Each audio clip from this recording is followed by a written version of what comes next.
അത് വ്യക്തമാണ്.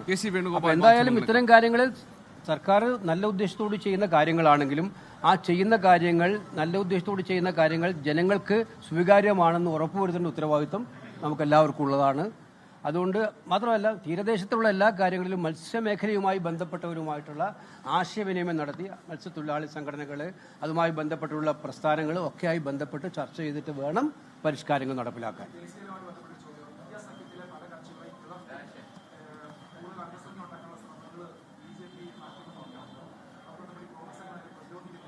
നിങ്ങൾ മാധ്യമങ്ങൾ എന്താ ചെയ്യുന്നത്? ഇപ്പം 100 പേരെ നടത്തിക്കൊണ്ടിരിക്കുന്ന കോക്രോച്ച് പാർട്ടിയുടെ പരിപാടി നിങ്ങൾ നന്നായി കാണിക്കുന്നത് നല്ലതാണ്, കാണിച്ചോട്ടെ.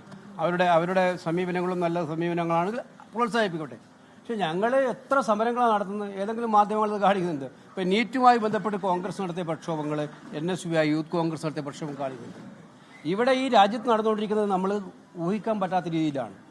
ജനാധിപത്യത്തെ ഇല്ലാതാക്കിയിട്ട് ഭരണം പിടിച്ചെടുക്കാൻ വേണ്ടിയിട്ടുള്ള പിടിച്ചെടുത്ത ഭരണം നിലനിർത്താൻ വേണ്ടിയിട്ട് എല്ലാ കുത്സവ ശ്രമങ്ങളുമാണ് മോഡി നടത്തിക്കൊണ്ടിരിക്കുന്നത്. ഇപ്പോൾ എല്ലാ പാർട്ടികളെയും വളർത്താൻ വേണ്ടി ശ്രമിക്കുകയാണ്. എങ്ങനെയാണ് വളർത്തുന്നത്? ആദർശം കൊണ്ടാണോ വളർത്തുന്നത്? നമുക്ക് സമ്മതിക്കാം, ആദർശം കൊണ്ട് ഒരാൾ പെട്ടെന്ന് മാറിപ്പോകുന്നു.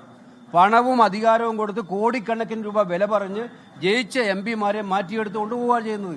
ഇപ്പോൾ പാർലമെന്റിൽ ഭൂരിപക്ഷം ഉണ്ടാക്കാൻ 3-2 ഭൂരിപക്ഷം ഉണ്ടാക്കാൻ വേണ്ടിയുള്ള ശ്രമമാണ് നടത്തിക്കൊണ്ടിരിക്കുന്നത്. ഡീലിമിറ്റേഷൻ ബില്ല് കഴിഞ്ഞ പാർലമെന്റിൽ പരാജയപ്പെട്ടു. ആ പരാജയപ്പെട്ട ബില്ല് വീണ്ടും കൊണ്ടുവന്ന് പാസ്സാക്കാൻ എങ്ങനെ കൃത്രിമ ഭൂരിപക്ഷം ഉണ്ടാക്കും? അതിനൊരു വഴിയേ ഉള്ളൂ, പാർട്ടികളെ ഭിന്നിപ്പിക്കണം. അതിന് കോടിക്കണക്കിന് രൂപ ഓഫർ കൊടുത്ത് MP-മാരെ പാർട്ടി മാറ്റി പ്രാദേശിക പാർട്ടികളടക്കം ഭിന്നിപ്പിച്ചുകൊണ്ടിരിക്കുകയാണ്. ഇത് നമ്മൾ മനസ്സിലാക്കണം.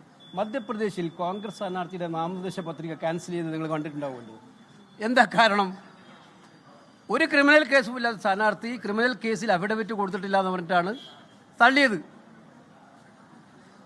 ഏത് കാലത്ത് വേണുഗോപാൽ മാധ്യമങ്ങളോട് സംസാരിക്കുകയാണ്. അതിൽ പ്രധാനപ്പെട്ട കാര്യം തീരദേശവുമായി ബന്ധപ്പെട്ട്, കടലുമായി ബന്ധപ്പെട്ട എന്തെങ്കിലും പരിഷ്കാരങ്ങൾ കൊണ്ടുവരുമ്പോൾ, നടപടികൾ കൊണ്ടുവരുമ്പോൾ, പദ്ധതികൾ കൊണ്ടുവരുമ്പോൾ തീരദേശ മേഖലയിലുള്ളവരുടെ വിശ്വാസം ആർജിച്ച ശേഷം മത്സ്യത്തൊഴിലാളികളും മത്സ്യത്തൊഴിലാളി സംഘടനകളുമായി ഒക്കെ ആശയവിനിമയം നടത്തി അവർ വിശ്വാസത്തിലെടുത്ത ശേഷമേ അത്തരം പദ്ധതികൾ നടപ്പാക്കാൻ കഴിയൂ എന്ന കാര്യമാണ് അദ്ദേഹം പറഞ്ഞിരിക്കുന്നത്. അതോടൊപ്പം തന്നെ കോൺഗ്രസ് നടത്തുന്ന പ്രക്ഷോഭങ്ങളും പ്രതിഷേധങ്ങളും ഒക്കെ വേണ്ട രീതിയിൽ മാധ്യമങ്ങൾ ശ്രദ്ധിക്കുന്നില്ല എന്ന വിമർശനം അദ്ദേഹം ഇതിനിടയിൽ ഉയർത്തിയിട്ടുണ്ട്.